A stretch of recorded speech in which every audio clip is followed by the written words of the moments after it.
out there. Hello, Okay, everyone. go ahead. You go live. Okay. Hello, everyone. This is Ted and Ed, Money Connections TV show. We're coming to you on a weekly basis to bring to you some conversation of things that we want to talk about. Our motto for our blog and our website is follow the money.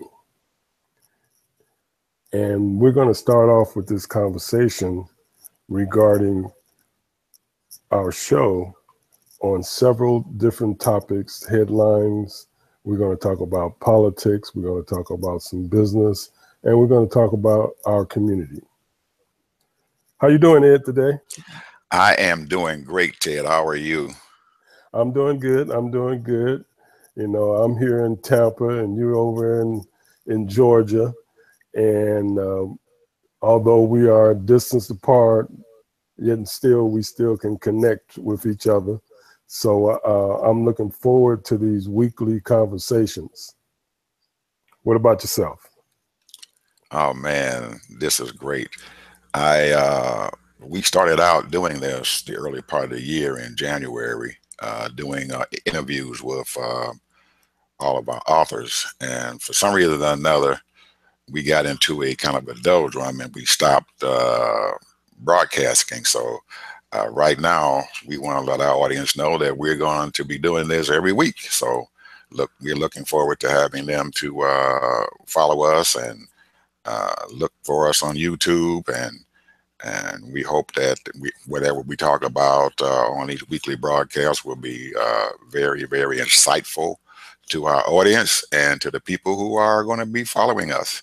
So, Absolutely. I totally agree with that. And we want their input as well because, you know, we don't have all the solutions and all the answers, but we do have a lot of questions, you know, and a lot of concerns. But going back to our first topic today, as far as our headlines, two of the things that's on my mind that I've been just really sort of kind of puzzled by. And it's two companies that I'm concerned about.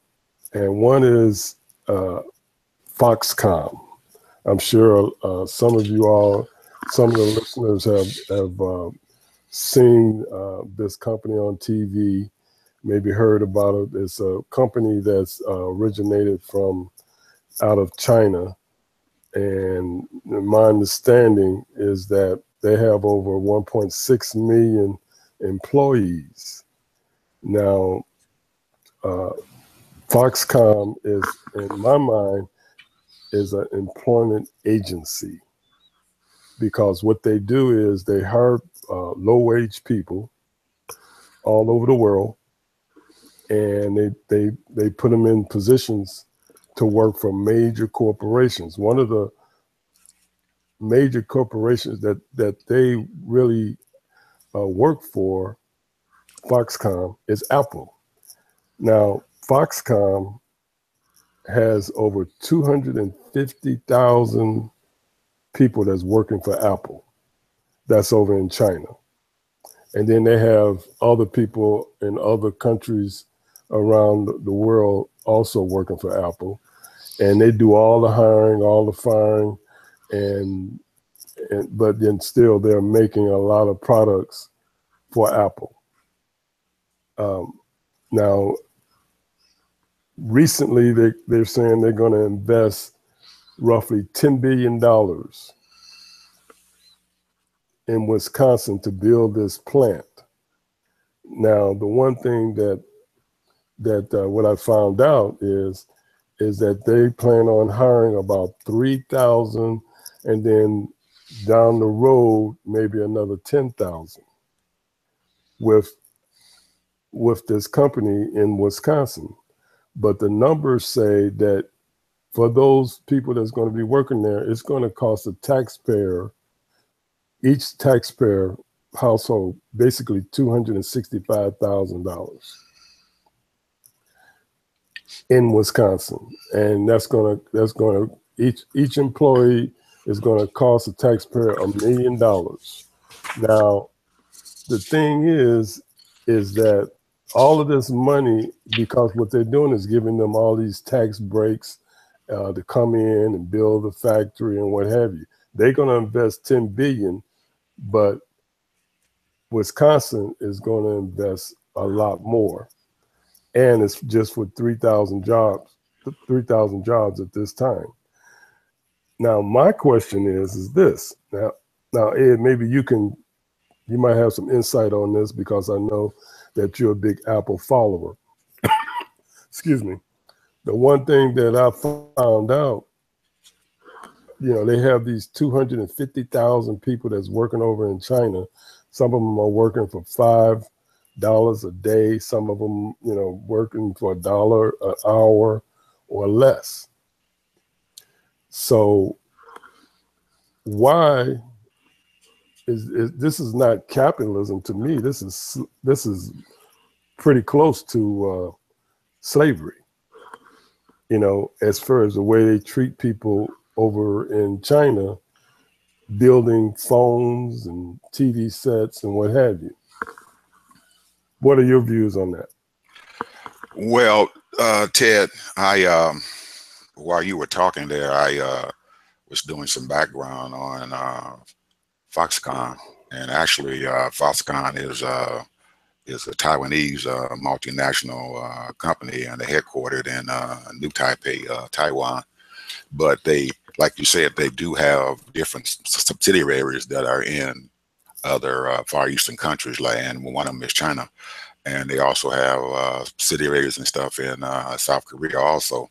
So, but anyway, they have since they gotten contract with Apple, and Apple is one of the richest companies and stuff in the world right now. As a matter of fact, they are probably looking forward to being probably the first $1 trillion company here real soon.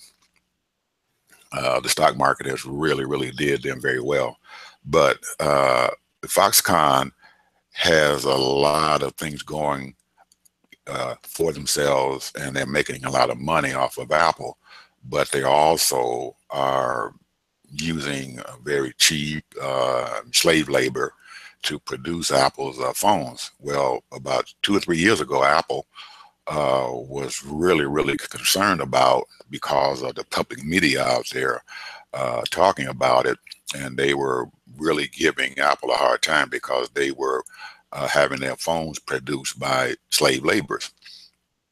And what we meant by slave laborers and stuff, then what Foxconn did is that they have huge complexes and stuff where people, their workers and stuff, live at, and they were living in very deplorable conditions, and they only paid them pennies on a dollar to produce Apple's phones and their iPads and their iPods and all the other things that Apple produces out there and stuff for us. And they are produced at a very cheap rate, but they send them over there to this country and stuff, and we're paying premium prices and everything and stuff for them. So Foxconn, the intermediaries, and Apple all are making huge profits and stuff from all of this slave labor. Well, because of what had happened and stuff with the media and stuff, then Apple had decided to take some of their production away from Foxconn and give it to some companies here in the United States. And they were talking about having a plant there in Texas and stuff to start producing some of their products. But the idea that they have all that stuff going on and that Apple hasn't really divested themselves and stuff from them, and they are continuing to make Apple's very highly respected phones or whatever, the iPhones that are coming out, and Apple makes huge profits and stuff off these iPhones. Because the news media had a big outcry because of the slave labor, they have cut back a little bit, but Foxconn is still a very powerful company out there. Yeah, they are a very powerful company because while you were talking, I was just looking here, and they also have other clients as well, like BlackBerry, iPad, iPhone. They have Kindle. They have Nintendo. They have PlayStation. I mean, they have a number of different types of clients all over the country, Mm-hmm. and a lot of American companies that they do business with. Mm-hmm. Now, when you think about that, they're bringing in people. That's why they get these people are trained. They have to train them to do this type of work. And so therefore, if they're working for an American company, the American company, what they call nowadays, you know, a corporation, international corporation, they go overseas. That's what's been going on for the past 40 years. A lot of these companies around in the United States, they take a lot of their headquarters and go overseas and build factories over there so they can build their products over there a lot cheaper because of the labor. Excuse me. Now, some of these people say because of the taxes, because they're paying 12% tax, 15% taxes. But I think the big thing is the labor, because when you can get by instead of paying someone a living wage like $15, $20 an hour, they can get by paying people far less than that. The taxes might be one thing, and that's a benefit for the corporations, and it's a capitalist society, I understand that. But the thing is that they bring their products here and they sell a lot of products here and make a lot of money off of the consumers here in America, but they're not doing the job. Now, the one thing now, you know, a lot of people might say, I've been saying this for years, you know, they should have stopped all of that going overseas years ago. But that started way back in 1984, and they've been doing it ever since. And they're going to keep on doing it as long as they got cheap labor, as long as they have cheap labor, as well as they have the taxes that are so low. And it's hurting as far as jobs, you know, quality jobs, because as you know, almost everything now is technology. Yeah, you're right. But you're looking at what's going on now. Foxconn announced that they were going to build that $10 billion plant there in Wisconsin. I think it's supposed to be somewhere up there around Green Bay. And they just announced that they are doing it. When companies like Foxconn do things like that, you have to wonder and stuff what's going on and why they are bringing some manufacturing and stuff over here. Now, if what they're saying is true and that they're going to bring that here, it's going to be a bond for a lot of laborers out there. I'm not talking about people who are going to actually work in the plant. I'm talking about people who will actually build that plant, because if you're spending $10 billion to build a company, then you're looking at your construction worker and probably a tax base out there that the state of Wisconsin can have to bring more monies and stuff back into their pockets. But normally what happens with Wisconsin being a Republican governor, they've already given them all kinds of tax breaks and everything to probably bring that plant there to Wisconsin. So they're losing money and stuff as far as the infrastructure is concerned. They're going to have to provide them with water, roads for the plant, and electricity and all of that. And that money that is being spent for all that infrastructure is on the backs of the people in Wisconsin. Absolutely. So they're hoping that all this is going to bring a boom to us, but what is it going to cost the citizenry of Wisconsin? What is it going to cost the people and their taxes? They're talking about lowering. We're going to lower the companies' taxes when they come in here. We're going to give them all this to bring these companies and stuff here, and the return and stuff to the state of Wisconsin is minimal, because we don't have any idea what this company is going to be doing. Are they going to put the plant there and bring automated machines in there to produce the electronics and stuff that they want to have? So that means that if that place is 90% machinery, you're only talking about maybe at the most 1,000 people. And you're talking about investing a lot of your already money and losing that tax base and everything for them to be there, just so maybe 800 or 900 people can have a job. And then how much are they going to pay them? That's right. I don't know. Well, they claim that the average salary would be right around $54,000 a year. That's the average salary. They claim. That's what they claim. Okay.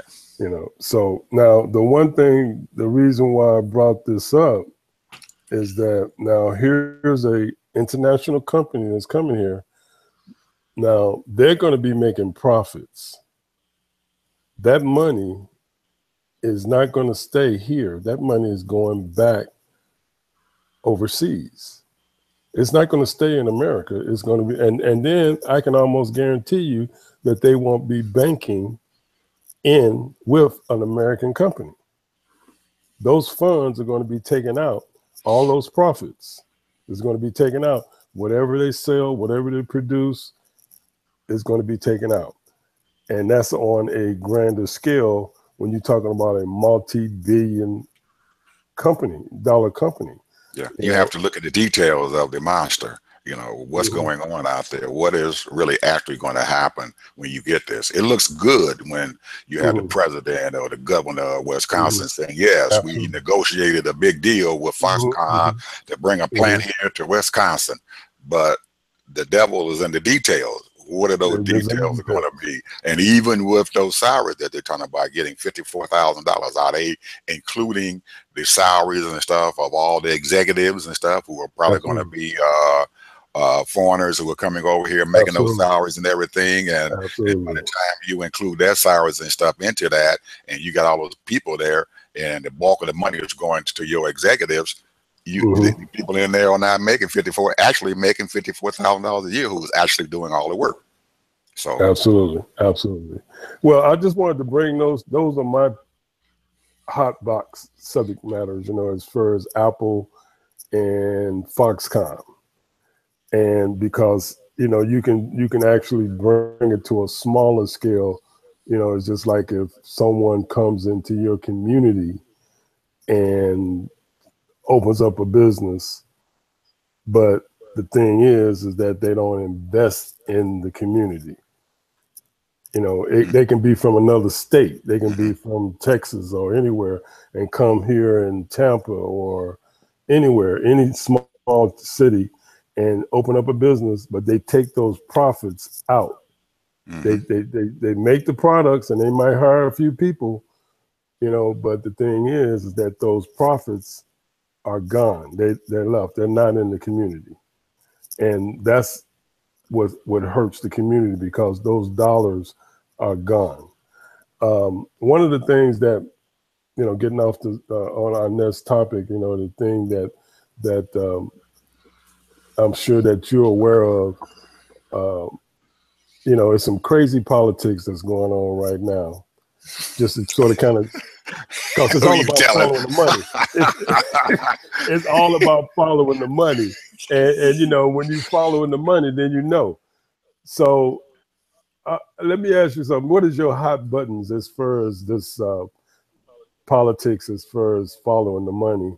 Because I can say a lot of things, you know, as far as following the money, because it's crazy out there now, because there's so many people that are just whacking in the cash. You know, these politicians and they you know, they're doling out money here and there. What is your hot button out there now today?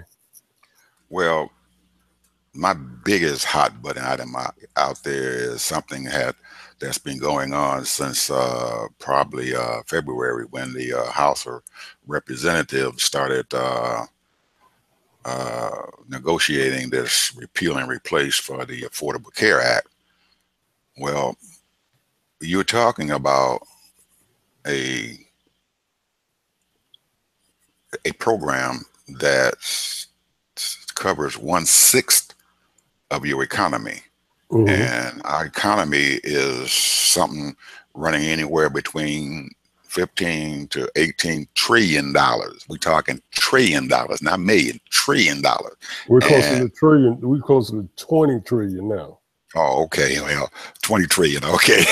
Well, you're talking 1/6 of that economy is involved with healthcare. Yep. And when the House first started talking about that, and they were negotiating the repeal and replacement of the Affordable Care Act, they were really, really, really pounding and stuff a subject, a program that has so far over the 7 years, 6 or 7 years that has been enacted into this country, and it has become ingrained and stuff into our society. So it was a real hot button item and stuff for a lot of people out there. You're talking about the healthcare industry, you're talking about Medicaid, you're talking about nursing homes, you're talking about the children's insurance and healthcare program. You're talking about rural hospitals. You're talking about clinics. You're talking about Planned Parenthood. All of them receive huge amounts of money and everything through this Affordable Care Act. And the Republicans in the Congress had decided that they were going to repeal this act and they were going to change it. And the changes that they were talking about making, it almost destroyed, it would have destroyed our whole infrastructure that has been built around the Affordable Care Act now. And I don't think a lot of our people, especially in our urban community, understood the impact that their repeal and replace would have on what's going on within their own household. And you're talking about taking almost $1 trillion away from Medicaid. Does anybody understand that Medicaid takes care of a lot of things? It keeps our senior citizens in nursing homes. Yep. It makes sure that we have health care for our young people who parents cannot afford health care. It also pays for a lot of home care. Your older citizens and stuff who are getting old, and especially with these baby boomers, they are getting older now. They're getting into their 60s and their 70s and everything, and they are having health problems. And they're having huge amounts of health problems. Well, Medicaid comes in and supplement their insurance because a lot of them did not work a lot when they were growing up and getting to their earning power years or whatever, so they may not have Social Security or Medicare or whatever. But Medicare doesn't take care of all of our health programs and stuff. You have to have a supplemental health care out there to help you to pay for your bills, to offset maybe having a cane or whatever, or a wheelchair that you might need to get around in, or a walker that you may need to get around in, or have, if you want to stay in your home or your apartment, you want someone to come in and help you, because when you start getting into your 60s and 70s, you can't do what you did in your 30s, 40s, and 50s. You need people to come in there to help you. So this Medicaid expansion was paying for all of that. Well, if you're taking away almost $1 trillion out of that process, and then in turn saying that, okay, we're going to give this money back for tax breaks to companies, it doesn't bode well and everything for this country, because if your parent can't stay in the nursing home or they don't have the services that they need, what's going to happen to them? And that's why you saw on television after the House really actually passed that bill, because everyone thought after they had failed the first time that it wasn't going to pass, and all of a sudden in the dead of night and the midnight when everybody sleep, they slipped in and passed this act and everything. So okay, we did our part, and the president comes up there and has a big signing thing. Oh, okay, yeah, we're going to, we done already did this repeal and replace, but what are we getting in return?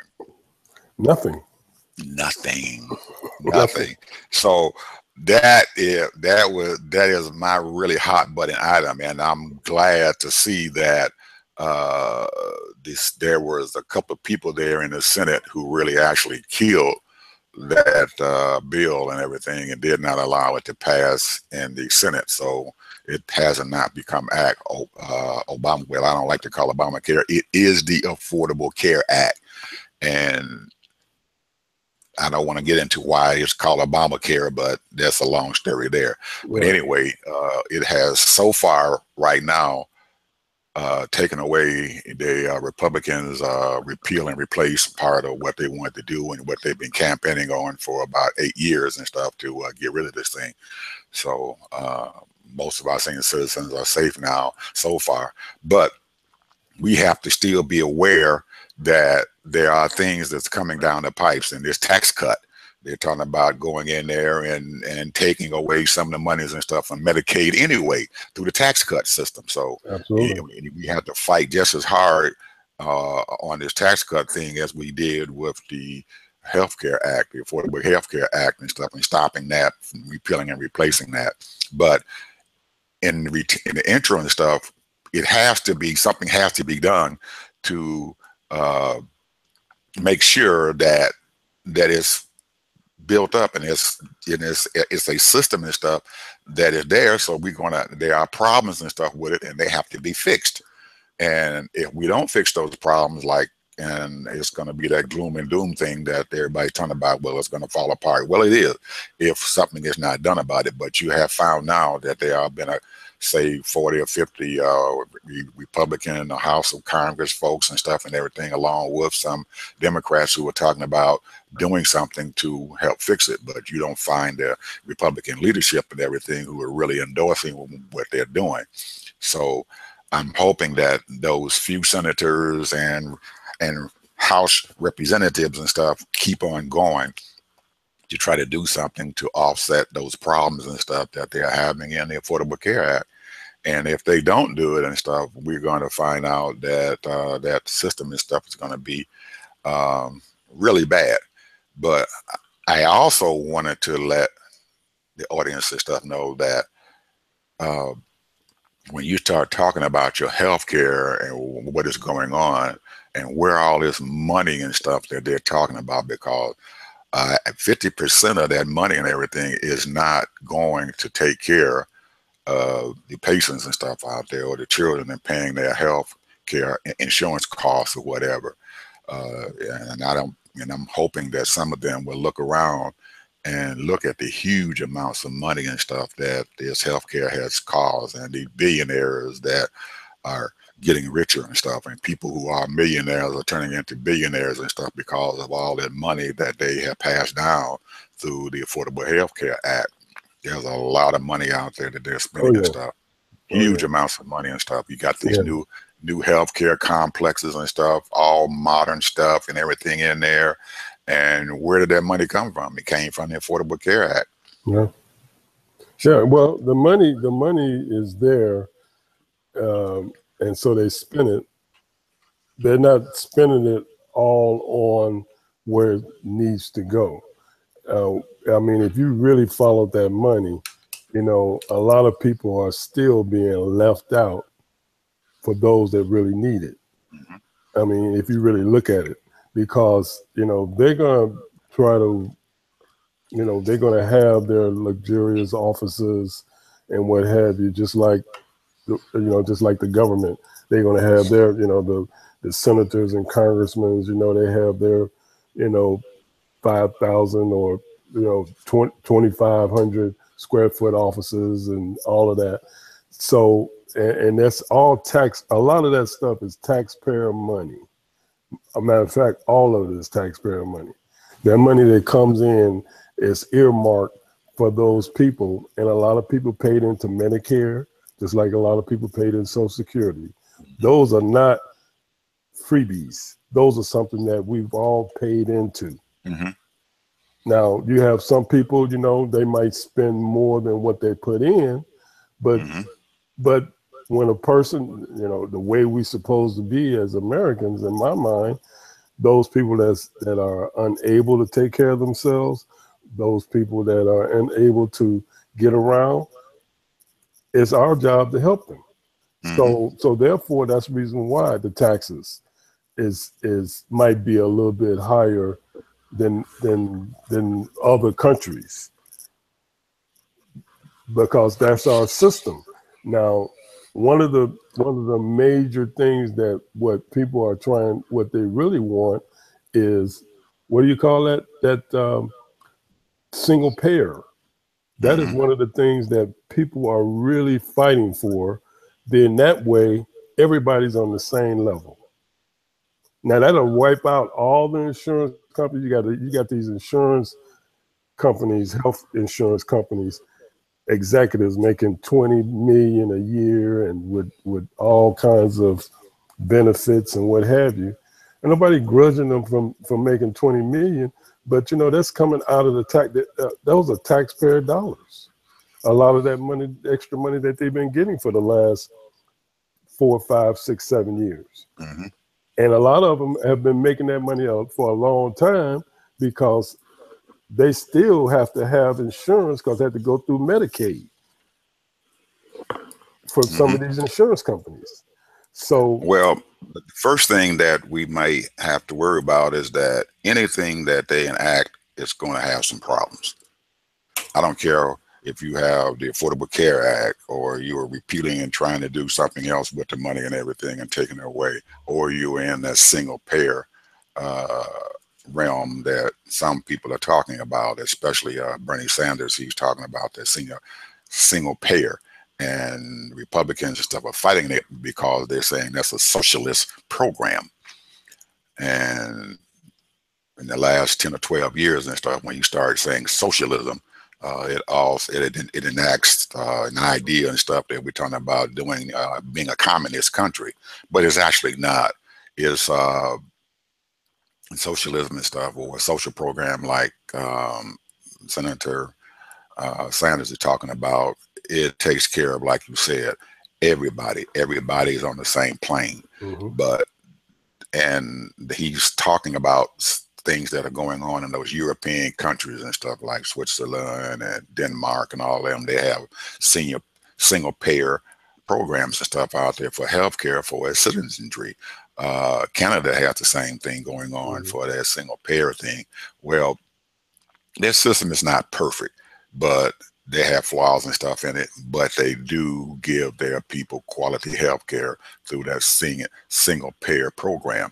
Well, whatever system that we enact, I think that there should be as much fairness and stuff in there, and that healthcare monies and those dollars and stuff should go to the people and stuff who really actually need it. And like you said, sometimes you find people who got healthcare, and those congressmen up there, they got the Cadillac plans. Cadillac plans, they call it. They got all kinds of stuff. They have the best things in the world. They can do whatever they want to do. And you look at Senator John McCain, he went out and had that surgery and stuff done to find a blockage and stuff there that it's caused him to have cancer, that they found out that he had cancer. Well, anyone else in our urban areas or whatever, they couldn't afford that kind of health care. Not affordable for them. Because in essence, what happens is that, and a lot of people who are in this health, who have health care, you go in there and some of these plans, they don't even start paying for things until you done paid your deductible. And some of those deductibles are huge. I've seen people come into the doctor's office and they have a $5,000 or $6,000 deductible. Yeah. And until they write them a check for $5,000 or $6,000, they can't get the service that they need. Right. If they need there's a problem to start with it. So here's the deal, though. I mean, you mentioned John McCain. Every senator and congressman has automatic subsidy on their health care of $10,000. That's in their contract. So they don't have to worry about deductibles. They don't have to worry about that because that's automatically taken care of for them.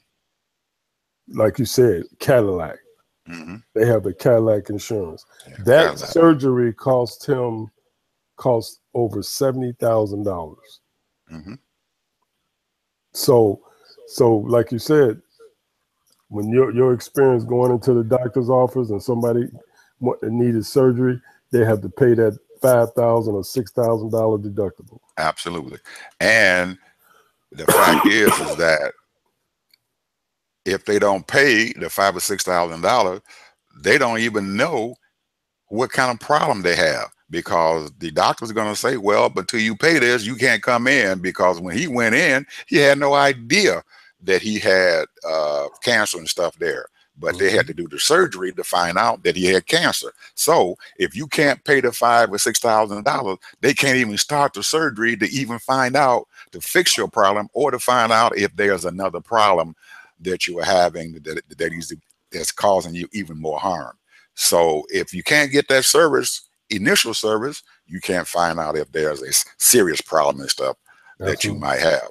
And that is a big problem, and it is something that our Congress and stuff is not really concerned about. They are not focusing upon that.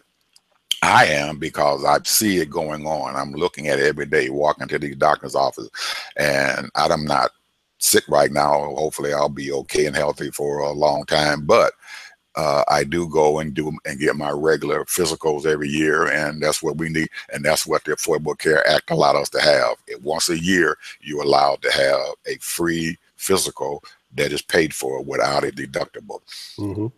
My son, he is 25 years old right now. He is still under my help. I and my wife's health care plan.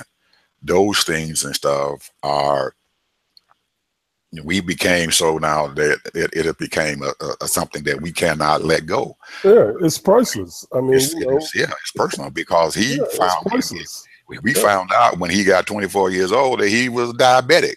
Well, before the Affordable Care Act came, he wouldn't have been on our insurance plan. That's right. He didn't have insurance, he would have never found out, or could have maybe go to the doctor and to the hospital and all that to take care of his diabetes and everything. So it's plus he would have had problems with precondition. Absolutely. So and they probably would have denied him insurance anyway if he would have went on his own. Absolutely. Some of these companies, or either they'll jack up the prices. Absolutely. So absolutely. So it's this Affordable Care Act. I praise my president and the Democratic Congress for what they did, and I think a lot of other people out there should do the same thing. And that he enacted a healthcare plan and stuff that a lot of presidents were trying to do, and he was the only one that actually got it done. And for a lot of our senators and Republican congressmen and stuff to try to take this stuff away from people is, is almost sinful. Yeah, it's not right. And I guess our country has become so dependent upon money, like we talk about, the money connection, it has become an infection in our governmental, in our politics. It's infectious, because everything is money. Everything is money. Everything leads to money. Money, if you send your congressman, he may have the best intentions whatsoever to go to Congress and start doing something for his constituents, but there is so much money floating around. Hey, those lobbyists are handing out money like it's candy. They are buying our congressmen, literally buying them. And at what price can they buy you? Well, when you coming in there with a wheelbarrow or a dump truck full of money, at some point, they're going to get bought. You're going to get suckered in. Because it is a reality, man. Everybody like a nice car. You want a nice car. You want a nice home. You want nice clothes. You want to send your kids to college, and they love 180,000 or whatever they're making nowadays, 200,000 almost. That ain't enough. That's not enough. They got to have more money. And so therefore they're gonna yield to temptation. Yeah, and when you see, not all of them now, not all of them. Yeah, not all of them. But when you see a house race, and it happened here in my district. Yeah, it happened in my district where house race, and they spent over $60 million to win a house seat that they're only making $175,000. That's the Yeah. salary for it. It's only worth $175,000, And but you how long spent she gonna have that $60 position? million to get to that seat. How long is she gonna have that position? 1 year. That's crazy, man. That's crazy. That's crazy. Yeah, that was the 6th district here in Georgia, and that's where I live at. And you said, and that district and stuff has its own dynamics. It's full of conservative Republicans, and I'm sitting there in a den of conservative Republicans. I'm not going to say I'm a Democrat. I'm independent thinker. I think independently. Absolutely. But I'm more lean toward Democrats, but I think independently that there are some good things that the Republicans have to say, and there are a whole lot of bad things they have to say. And the Democrats have to talk about some of the good things. And I'm hoping that, and far as we talking about politics and stuff and the Affordable Care Act and all that, all these things that we're talking about are intertwined together. Absolutely. That we have to, if we want to change what's going on in some way. We're not going to change it completely, because no matter what happens and stuff and everything, that money truck is sitting out there looming over that Congress at all times. And Absolutely. whether you're a Democrat or Republican or independent or whoever you are, they got enough money to buy you at some point in time. So sometimes your congressman's integrity and stuff really gets in the way of money, but it's not going to happen all the time. So now when you're talking about money, one thing that strikes me, and we're going to move on to our next topic, is, as far as, now, you and I both, we partially raised in the urban areas in Chicago, and later on in our younger years, our later years, we moved out of Chicago, but we've always had a connection with the inner city, and different cities, LA, Chicago, Atlanta, you name it, Miami, different places across the country. And because we have relatives there and friends and what have you. When you drive through what we call is the Black neighborhoods, and you see so many things that's going on, and you see some progress, and then you see some distresses. And a lot of times, man, it breaks my heart, because it's so many people that are millionaires and billionaires will not invest into the inner city. They, this country wasted basically, on a lie, going to war in Iraq, and spent in Afghanistan literally blow $6 trillion. We don't even want to talk about the life and limbs.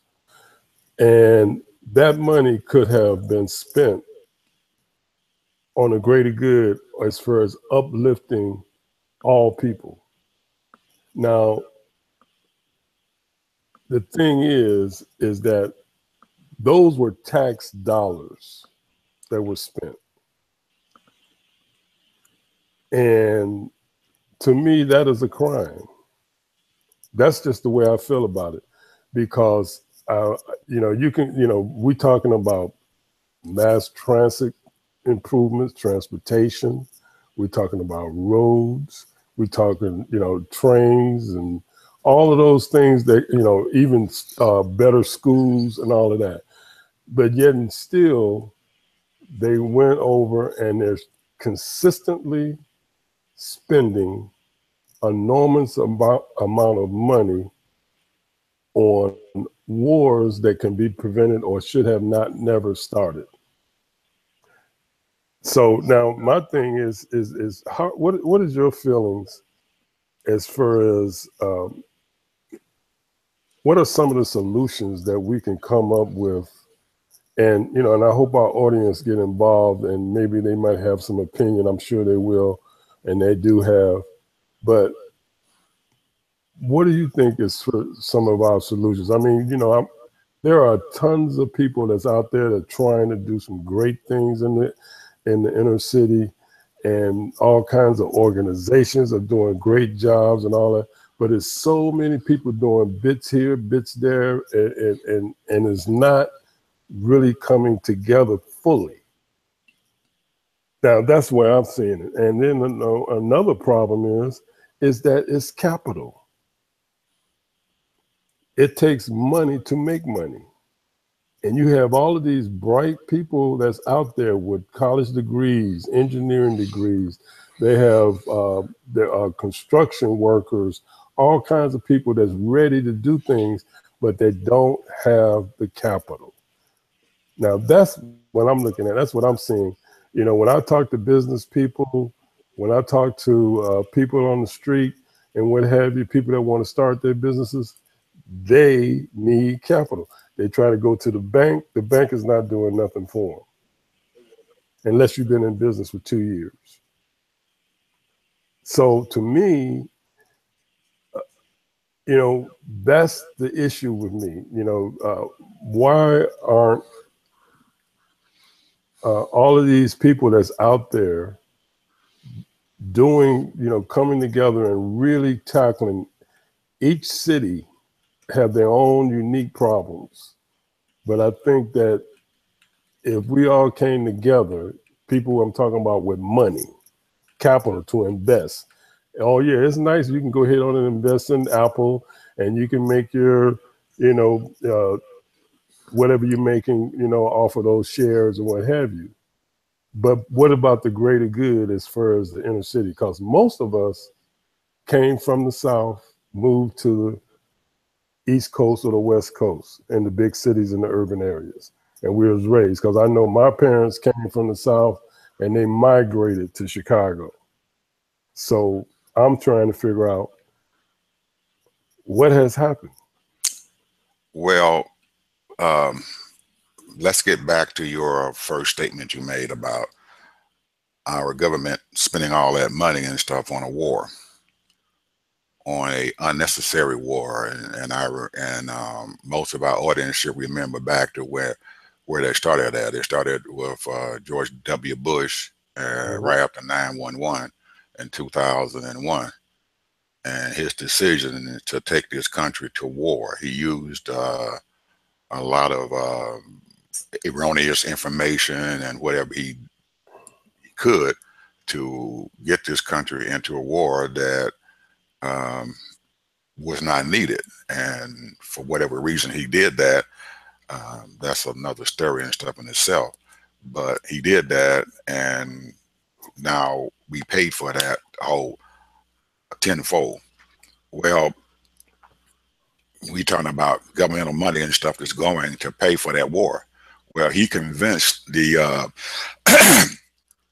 the mass portion of our population that this war was needed. And once he got into the war, we didn't have any other choice but to stay right there. There was no choice at all. And like you said, there was a lot of money and stuff that was spent and stuff on that war that was unnecessary. Well, you've only had a few congressmen and stuff who voted against that war, and one of them was our past president. He voted against the war. He did not say it because he didn't see any reason and stuff why we had to be there. Well, the watchword and stuff for that is voting. When you start talking about how you get monies and stuff to build your communities and stuff up, and to the investment that comes into your community, if you don't have a voice in government, you don't get anything. All during this process, even after 2008, when they had this market crash that came up, well, the communities and stuff who voted, who were involved in politics, got the money to continue to build their communities up.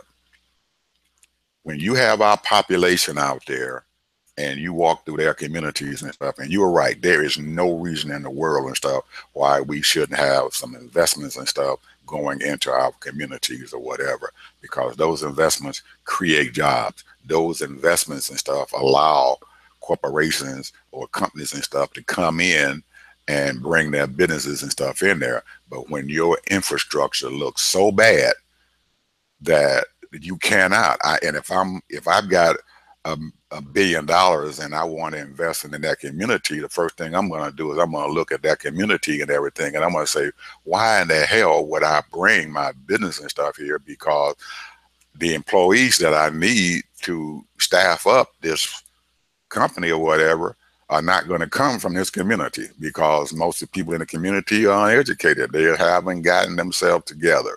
So, and then you find everybody is down upon them, and they have abandoned them.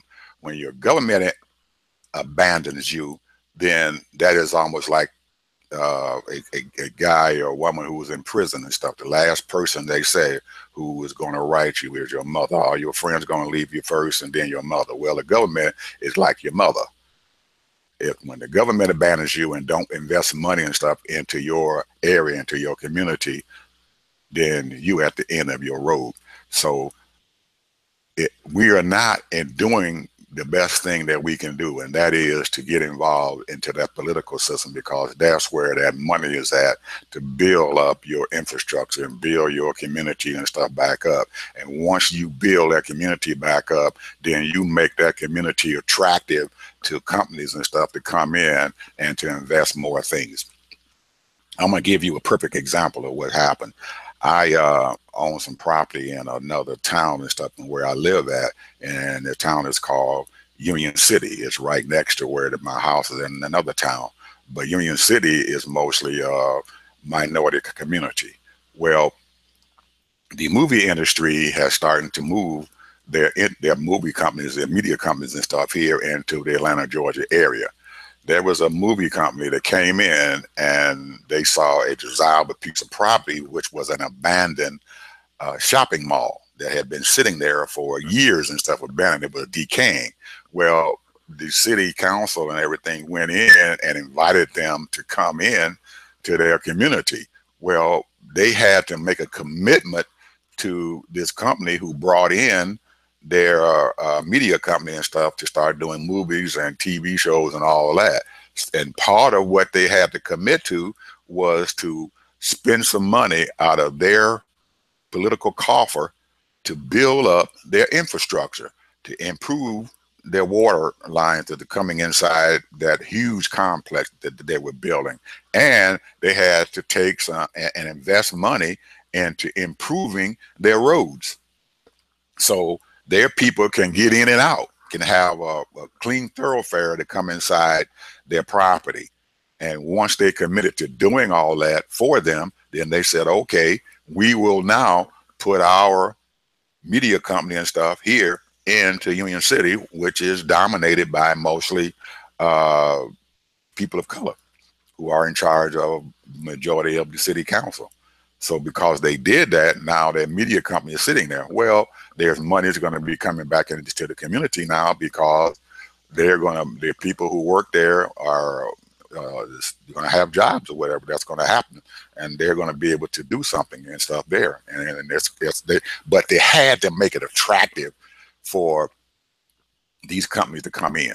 And that's what I mean by getting involved in politics and stuff. You have to make yourself attractive to someone, because nobody's going to be looking at an ugly woman and saying that I want her because she's ugly and she don't put on good clothes and she not all dressed up. Well, that's what you have to do with your city or your town or your community and stuff. You need to dress it up so you make it attractive for other people to come in to invest whatever they have. Yeah, I think that I just want to piggyback on one of the things that you said regarding, as far as corporations coming into certain communities. And that is the thing, as far as that goes, because when you look at the government has sort of kind of cut people off as far as investing in great schools, you know, going in, tearing down those schools that's been around for 50, 60 years, going in and actually talking to the owners of the homes and buildings as far as renovating or even tearing it down and building another one. Because, I mean, you know, I lived in Chicago for 16 years, and I tell you, some of those houses been around since I was a kid, and I'm old. So you know, those houses been around in the 50s, some of them even in the 40s, and I've even seen some as old as in the 20s. Mm-hmm. So what I'm saying is, just think about that.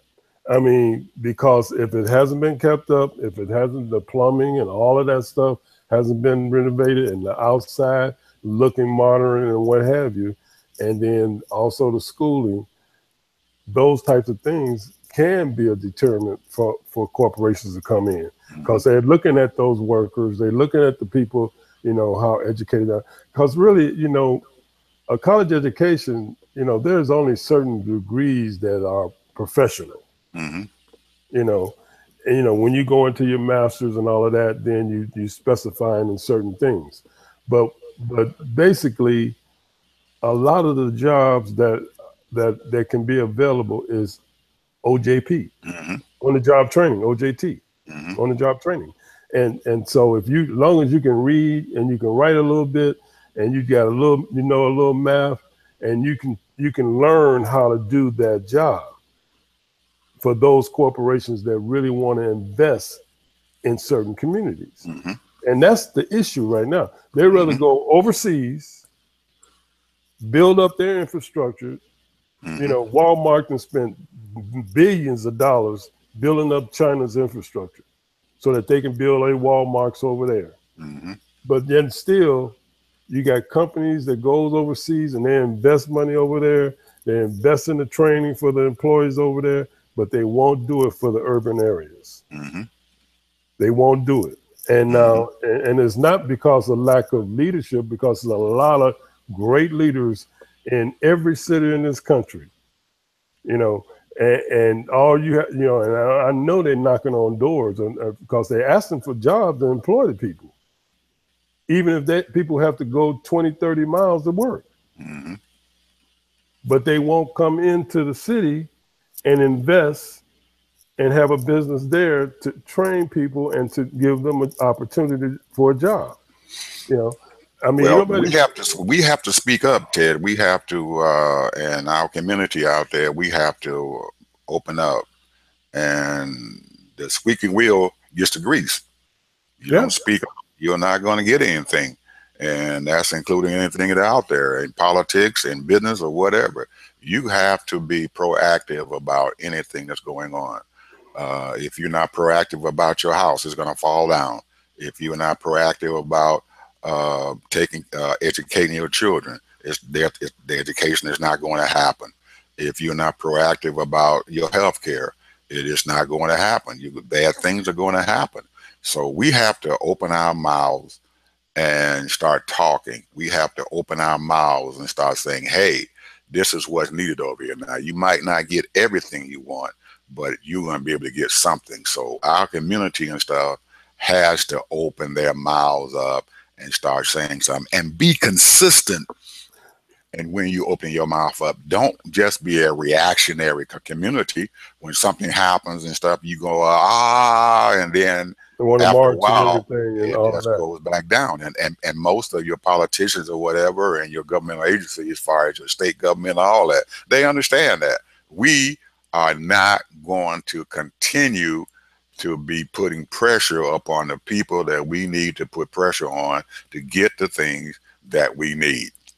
Yeah. Don't come in when the TV cameras is on, and then some of the TV cameras leave, then you go away and there's nothing else said. Right. And see, it's just, you know, I'll take it another step further, and I don't have anything against affirmative action, but the thing is, affirmative action to me has always been a quote.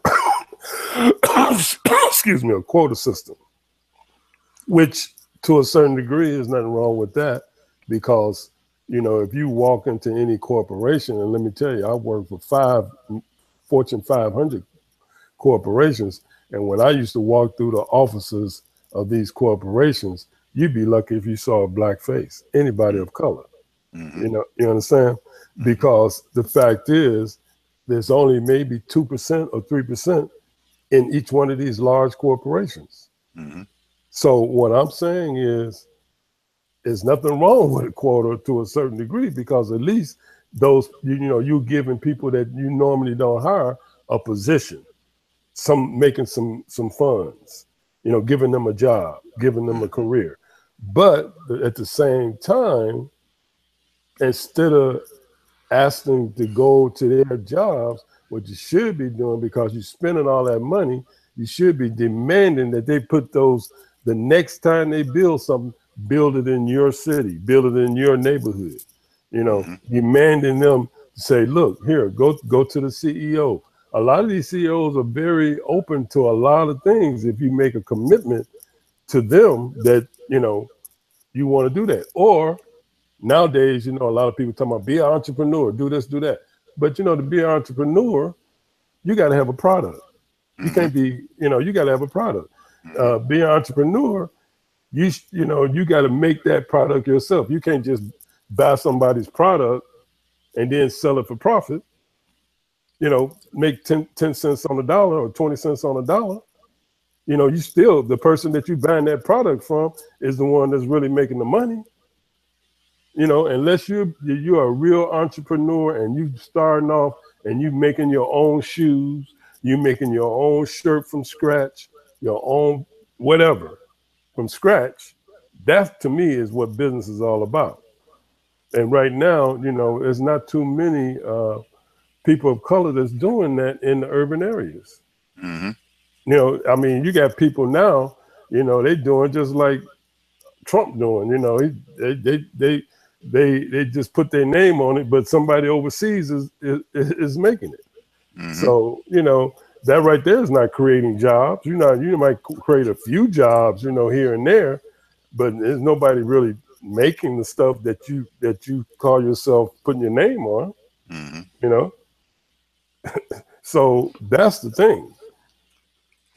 Well, we have to be diligent and stuff in what we do, and our blog that we put out and what we have on Facebook and all that.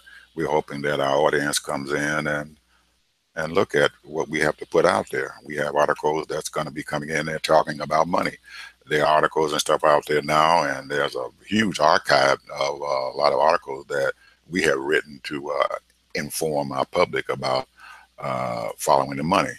Absolutely. And that is the point. We have to be diligent and get that money to understand where it's at and how to get it. And I want to go back to that one more point and stuff about getting involved in the political system. We, our community, have to get out there and get involved in the political system. And like I said about the city over here in Union City and stuff, who invited this media company to come in. Well, like I said, the majority of that board and stuff were black. So there were people and stuff who had decided that they wanted to be get involved in politics. And when they got involved in politics, they were able to navigate through that political waters and business environment and invite a company to come in to spend their money and stuff in their communities. And that's what we have to do.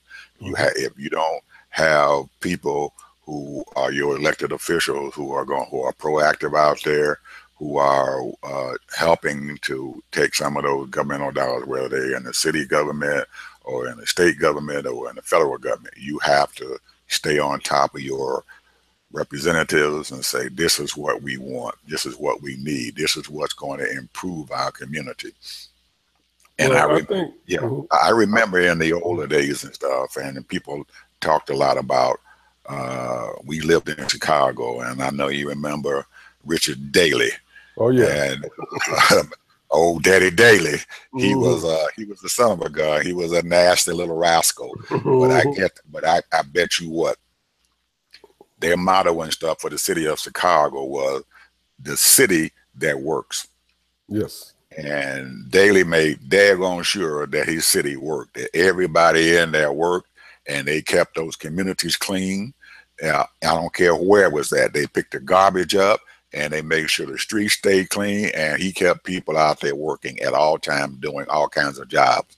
And we need to do that in some way or another right now in the 21st century, in the year 2017. That's right. That if the government comes in and they put money into your community, and that money and stuff will come back to the government, because you putting people to work, they're going to pay taxes. So that money is going to come back. It's going to come into the community, and it's going to go, part of that money is going to go right back into your federal government coffer, into that Treasury Department. So just because you're saying, well, we're not going to spend money and stuff over there, we're not going to do that because we don't have the money. Yes, you do have the money. You have the money, because if you took that money and used it to spend inside your community, that money is going to come back into your community, because the people in the community are going to buy your products. The people in the community are going to be paying city taxes. They're going to pay state taxes. They're going to pay whatever, and all that money is going to it's going to like run into a cycle. That's dealing in that money connection, how you connect that money up. If the government spends that money, they're going to get part of it back, paying in their taxes or whatever they need to do. And no matter what happens, we can't avoid it. And you have the federal government talking about, well, we're going to cut taxes for all of our business owners. We're going to cut taxes for this. If you're spending all your money giving your tax breaks to a business, well, the business can have the tax breaks, but if they don't have the customers coming in to buy their products, you don't have business. There you go. I don't care. I don't care if they don't pay no taxes. If there's nobody buying their products, you're not going to have a business. Absolutely. And that's something that we have not been able to articulate, and our representatives are not articulating that out to the people and stuff who are out there. You need to start talking about that.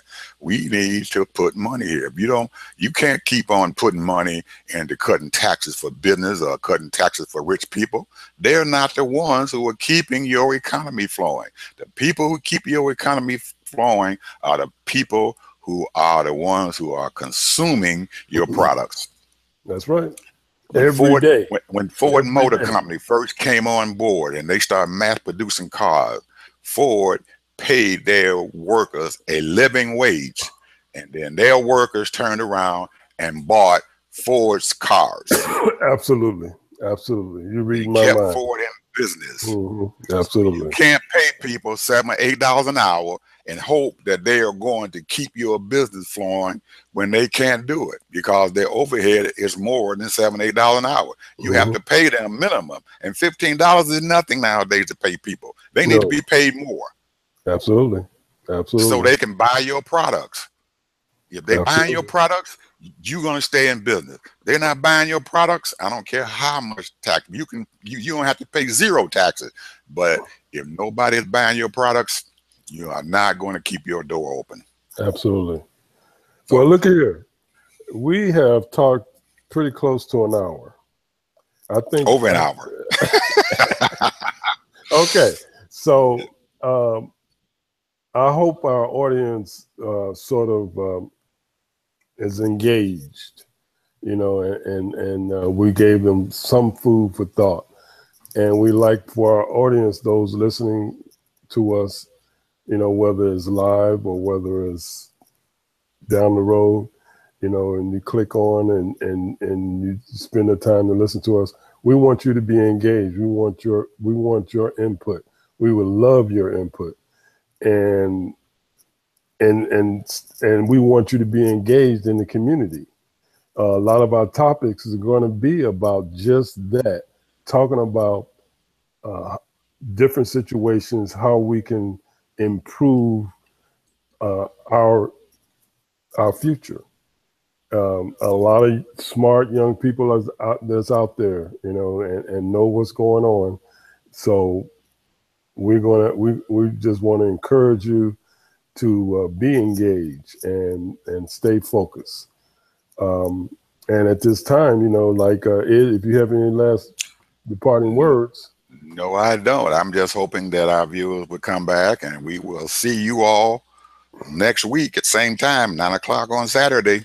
We'll have Absolutely. another live telecast, and if you want to log in there, you're available to chat. Just come in and look at TED Ed TV channel, and there the broadcast will be there, and you have the capabilities of coming in and logging on and doing a chat and everything with us, and we will hopefully answer your questions if we can. Absolutely. And so until next time, See you all later. See you Bye-bye. later. Bye.